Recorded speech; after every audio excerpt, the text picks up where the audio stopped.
Matin pour partager une fois encore la parole de notre Dieu. Et nous allons prier encore pour remettre ce moment entre les mains de notre Dieu. Je vais prier. Seigneur notre Dieu, merci parce que tu nous gardes. Merci parce que tu prends soin de nous. Merci parce que ton esprit nous titille, nous donne envie d'entendre ta parole. Seigneur, sans ta parole, nos cœurs sont comme de la pierre. Et ta parole, Seigneur, produit ce miracle, c'est qu'il transforme nos cœurs. Nous te rendons grâce, Seigneur, parce que cette parole, elle est efficace. Qu'on ait 99 ans ou qu'on en ait 9, ta parole est puissante pour changer le cœur d'êtres humains qui ne te connaissent pas ou qui n'ont pas d'intérêt pour toi. Merci Seigneur pour la parole de ce matin. Je te demande qu'elle nous touche, à commencer par mon propre cœur. Je te demande que je sois fidèle dans ce que je vais annoncer. Et je te prie pour que ton Esprit Saint descende sur chacun d'entre nous, pour que cette parole, elle porte du fruit dans nos vies. Qu'on ne se contente pas de l'écouter et d'en rester là. C'est dans le nom de Jésus, qui est vivant pour les siècles des siècles, qui est la vérité, que nous te prions. Amen.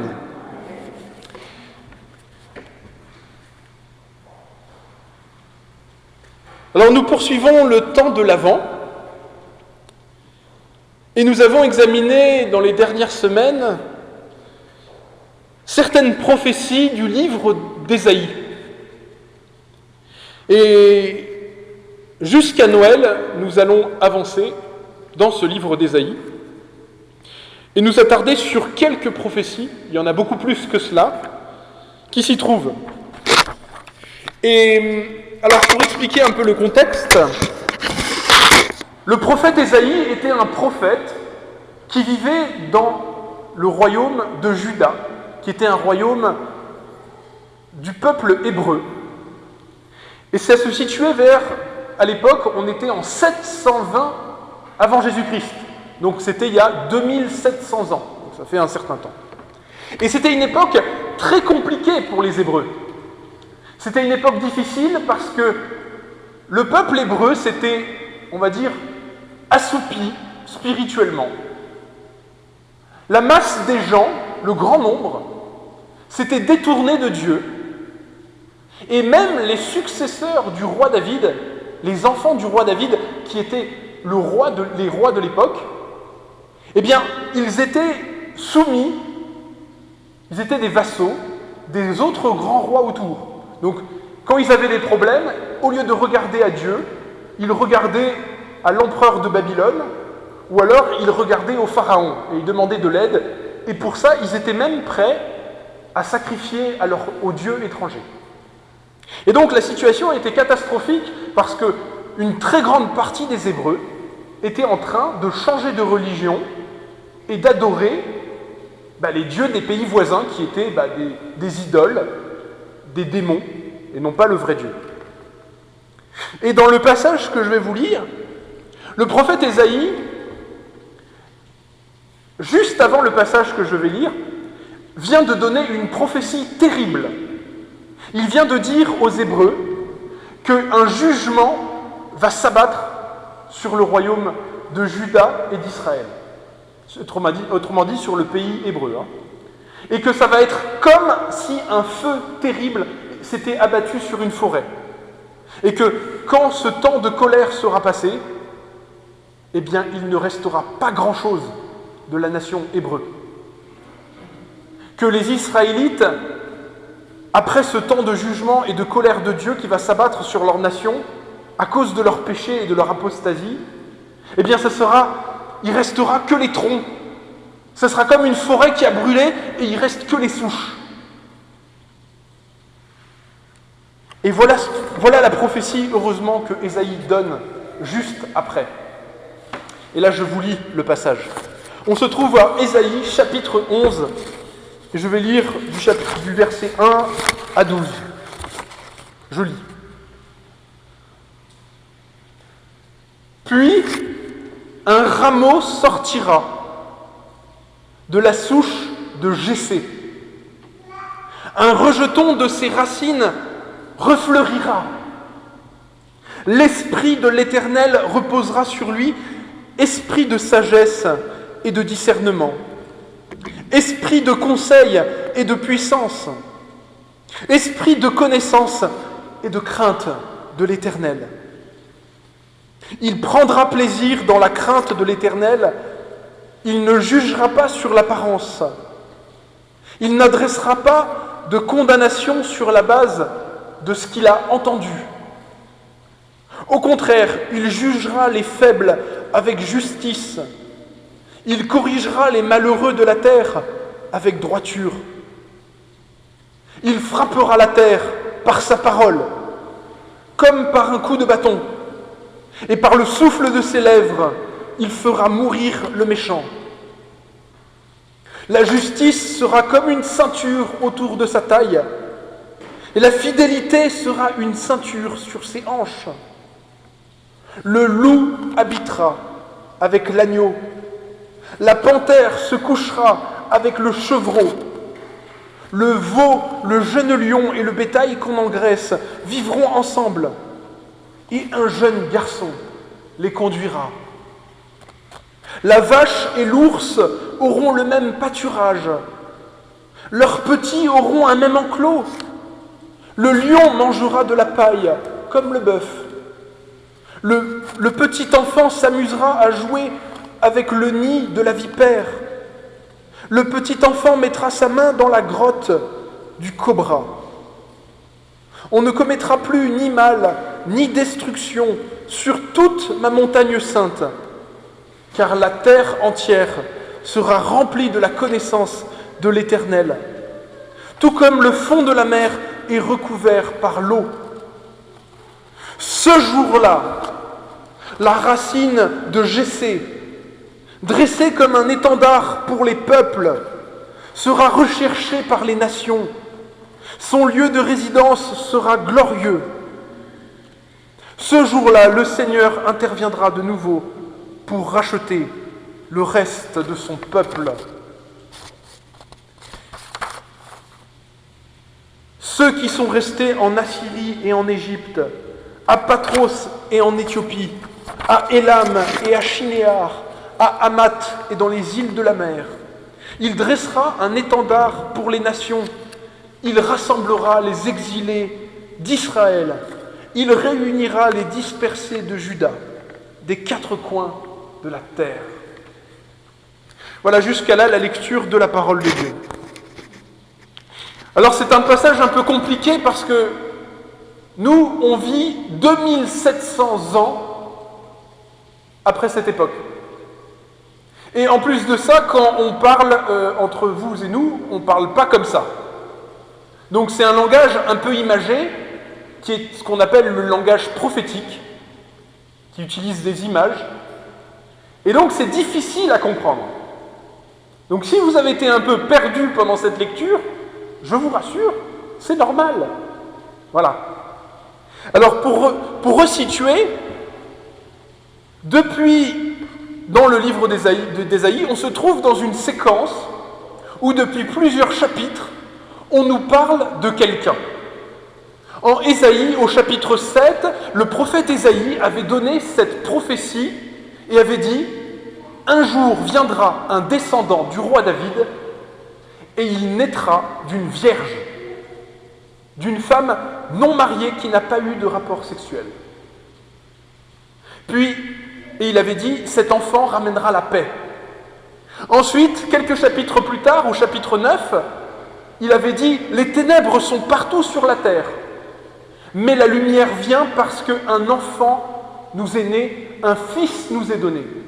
Et on l'appellera Dieu puissant, Père d'éternité, Conseiller merveilleux et Prince de la paix. Et son trône et son règne dureront pour l'éternité. » Et là encore, alors qu'il explique aux descendants de David, aux rois qui sont sur le trône, que la colère de Dieu va s'abattre sur leur nation, qu'ils vont être emmenés en exil, loin, à Babylone, pendant des siècles, eh bien Dieu leur adresse une nouvelle prophétie. Et cette prophétie, elle est incroyable. Dieu donc vient de donner une image que tout sera rasé. Mais voici, de la souche de Jessé naîtra à nouveau, eh bien, une branche qui va verdir, qui sera vivante. Et alors, Jessé, ça vous dit peut-être rien. Mais Jessé, c'était le nom, Isaïe, ou Jessé en français, c'est le nom du père de David.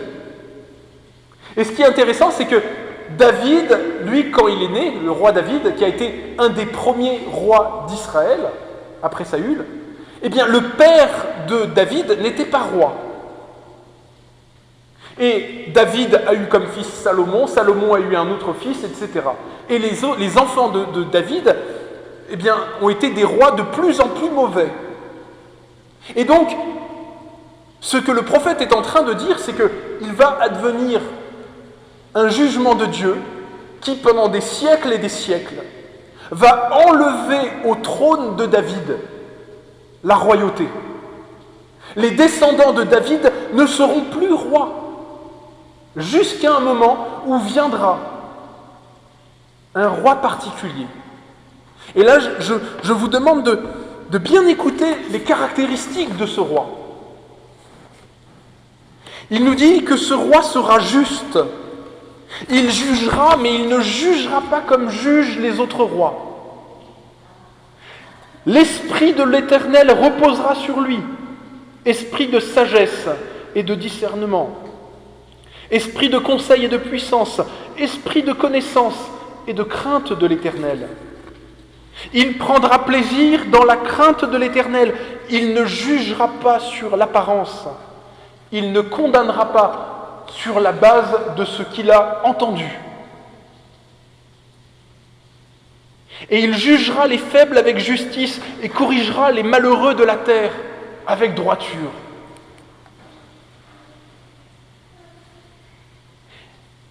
Et là, ce que le prophète est en train de dire, c'est que viendra un roi qui, contrairement à tous les autres rois, sera parfaitement juste. Il sera un juge, mais un juge qui juge non pas ce qu'il a entendu, mais un juge qui connaît le cœur, qui connaît parfaitement ce qu'il y a dans l'homme. Et ce sera un juge qui ne servira pas ses propres intérêts, mais il sera tellement rempli de la présence de Dieu qu'aucun être humain sur terre avant lui n'aura été de même. Et regardez quelle est la façon qu'a le juge de juger. Il frappera la terre par sa parole, par un coup de bâton, comme par un coup de bâton. Et c'est par le souffle de ses lèvres qu'il fera mourir le méchant. Oui, Jésus est un juge. C'est une dimension qu'on ne doit pas oublier. Parce que c'est bien de Jésus dont il s'agit.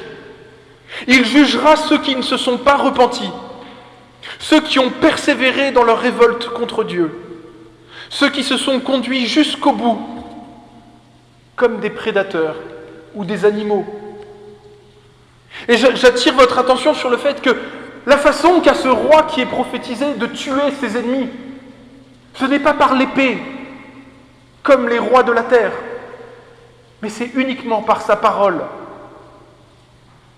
Et je vous dis que si la parole de Jésus ne fait pas mourir en vous l'orgueil et la haine, le désintérêt envers Dieu, alors il nous fera mourir au jour du jugement, dans la mort éternelle. Dans le livre des Actes des Apôtres, les apôtres prêchant au centurion romain disaient à Corneille, puisque c'était son nom, et à sa famille, « Jésus nous a ordonné de prêcher au peuple et d'attester que c'est lui qui a été établi par Dieu, juge des vivants et des morts. Tous les prophètes rendent de lui ce témoignage, que quiconque croit en lui par son nom reçoit le pardon des péchés. Et ce roi nous dit, le prophète Ésaïe, parce qu'il ne s'agit pas que de la nation d'Israël ici dans ce texte. Il s'agit ici pour ce roi de rétablir la paix, la vraie paix, celle que nous n'avons plus, celle que même l'ONU ne parviendra jamais à établir. C'est la paix éternelle, cette paix qui est là entre Dieu et les hommes, entre les hommes et les hommes, et même entre les hommes et les animaux, et même la paix entre les animaux entre eux. C'est fabuleux ce que nous dit ce texte. Le loup habitera avec l'agneau, la panthère se couchera avec le chevreau. La vache et l'ours auront un même pâturage, car la terre sera remplie de la connaissance de l'Éternel, tout comme le fond de la mer est recouvert par l'eau. Vous vous souvenez du jardin d'Éden ? C'était la situation que la Bible nous décrit, sans doute de façon symbolique, mais qu'elle nous décrit comme étant une vérité. Il y avait un temps, alors à quel moment je ne saurais vous le dire, mais il y avait un temps où le mal et la mort et le péché n'existaient pas, où l'être humain ne mangeait pas les animaux, il ne mettait pas à mort les animaux, il n'en avait pas besoin pour survivre. Il était un temps où l'homme ne faisait pas de mal à l'homme. Et il faisait un temps où l'humanité était en paix parfaite avec Dieu. Et ce que nous dit ici ce texte, c'est que le projet de Dieu, c'est qu'un jour, le roi qui est décrit ici, qui est un roi, qui est un descendant de David, il viendra pour instaurer la paix, pour rétablir le monde tel que Dieu l'avait voulu. Il instaurera une nouvelle terre et de nouveaux cieux où la mort et le mal ne seront plus jamais. Et Paul nous en parle dans l'Épître aux Romains, il nous dit « Ainsi toute la création attend avec un désir ardent que les fils de Dieu, c'est-à-dire nous, soyons révélés. Car la création souffre dans le temps présent. Elle attend jusqu'à ce jour d'avoir part à la glorieuse liberté des enfants de Dieu. Oui, toute la création soupire et souffre les douleurs de l'enfantement.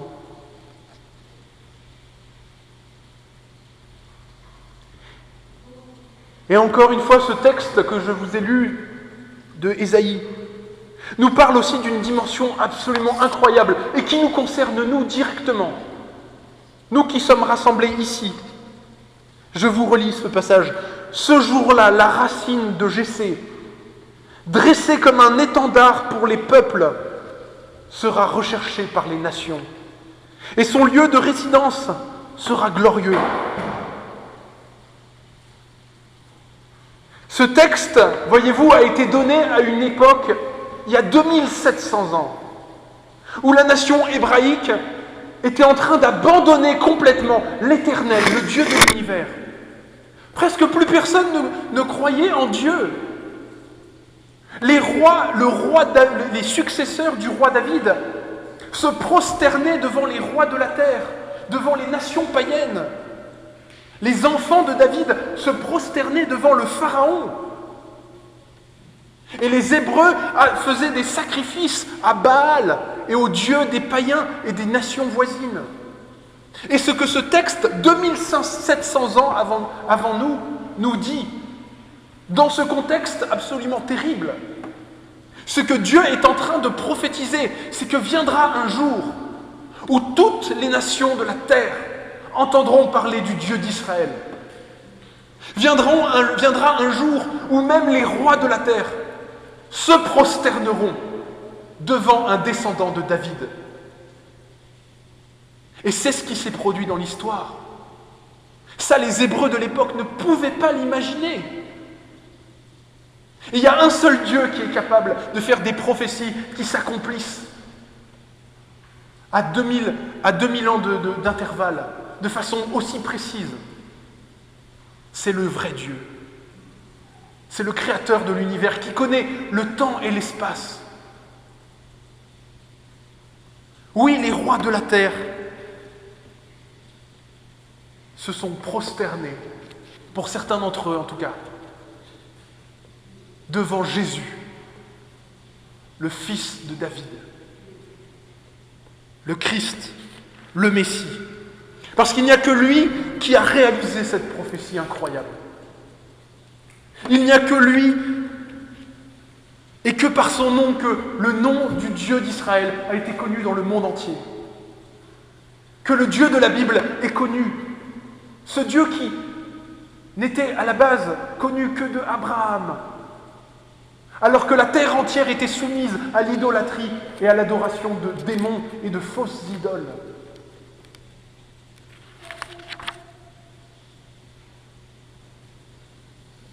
En effet, Dieu avait promis à Abraham, « En toi seront bénies toutes les nations de la terre. » Et c'est ce qui s'est produit quand Jésus est venu. Et il avait dit, Dieu avait promis à Abraham, « Tes descendants seront plus nombreux que les étoiles. » Vous avez une idée de combien il y a d'étoiles? On ne peut pas les compter tellement il y en a. Et Dieu, quand Dieu disait cela à Abraham, il ne parlait pas d'une descendance physique, génétique. Il lui parlait d'abord et avant tout d'une descendance spirituelle. Et en effet, le texte nous dit, il dressera un étendard pour les nations, c'est-à-dire il rassemblera les exilés d'Israël, il réunira les dispersés de Juda et des 4 coins de la terre.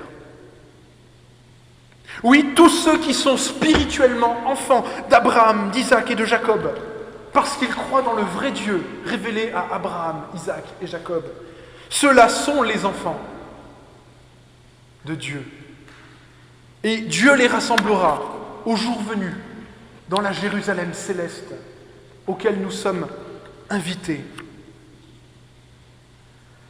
Ainsi que le dit l'apôtre Paul, le juif, ce n'est pas celui qui en allait dehors.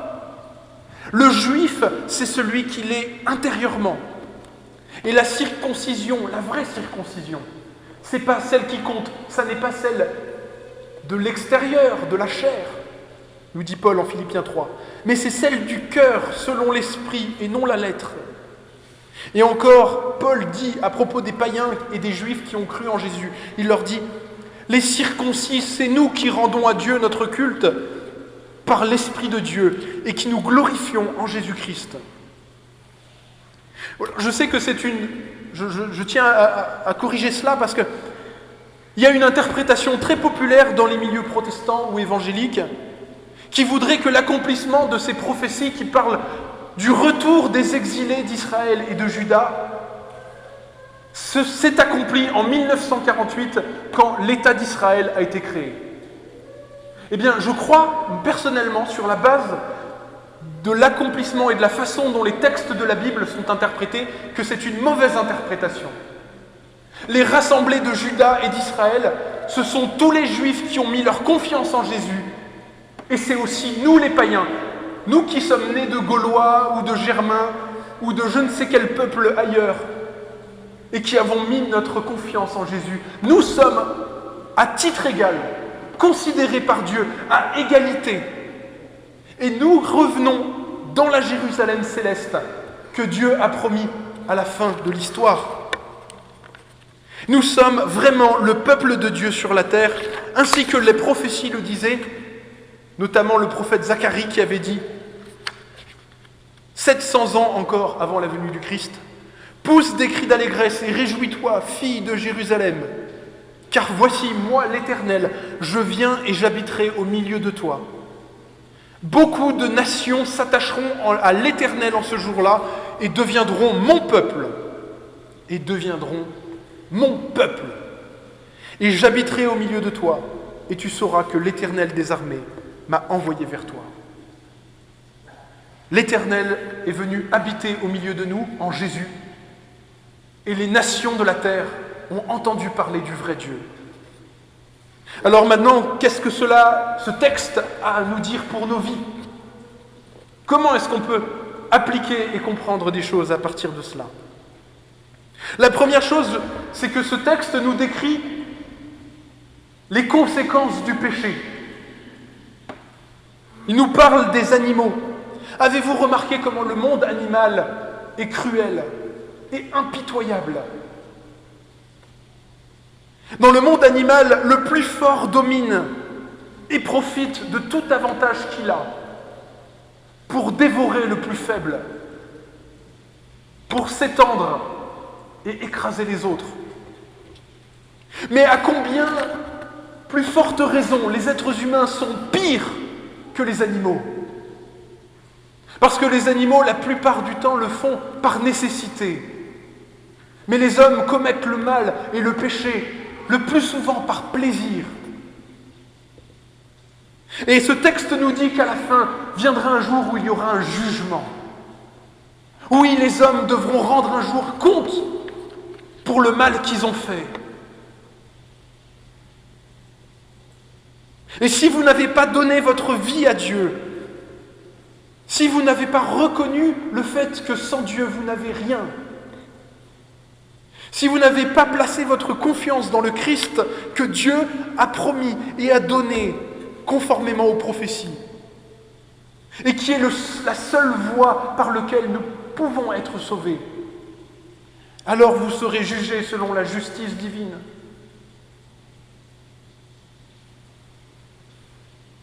Je crois aussi que cette œuvre de réconciliation,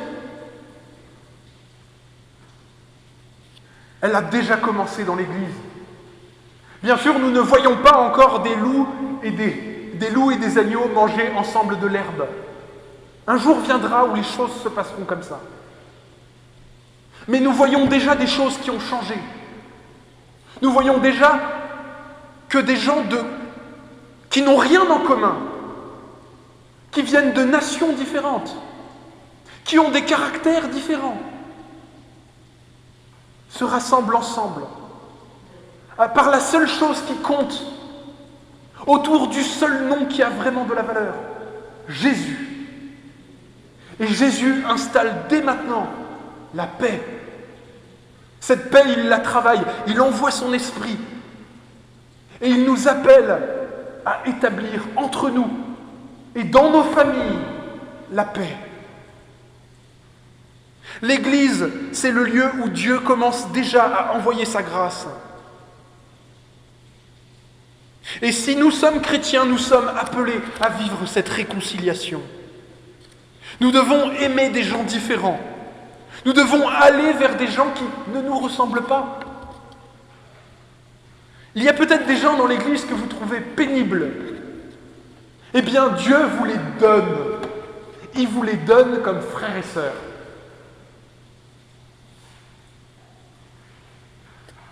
Et il veut que vous les aimiez quand même. Et peut-être ce matin, vous êtes encore en froid avec quelqu'un. Peut-être légitimement éprouvez-vous encore de la colère pour le mal que quelqu'un vous a fait.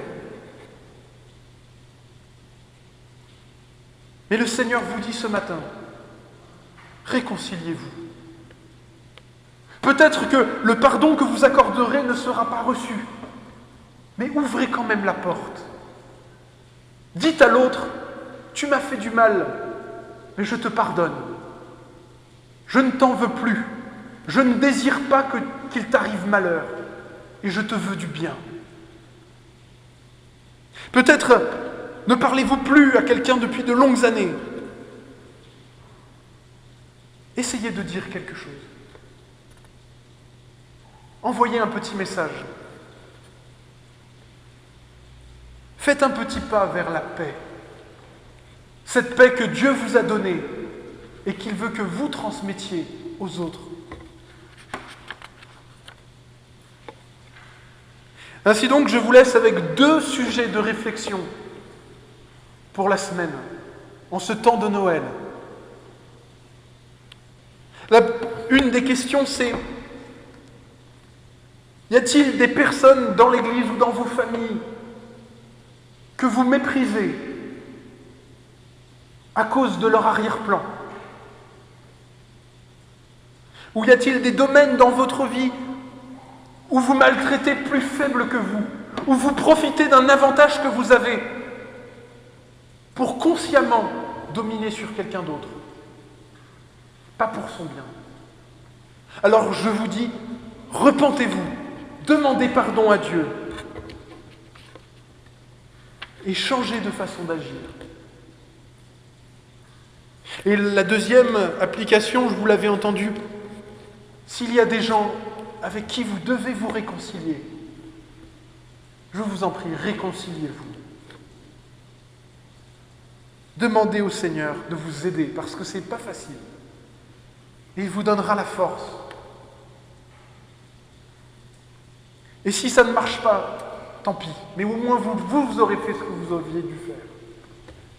Voilà, je crois que c'était ce que le Seigneur voulait nous dire ce matin. Et maintenant, je vais conclure par la prière.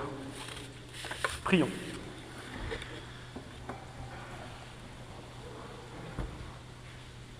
Seigneur Jésus,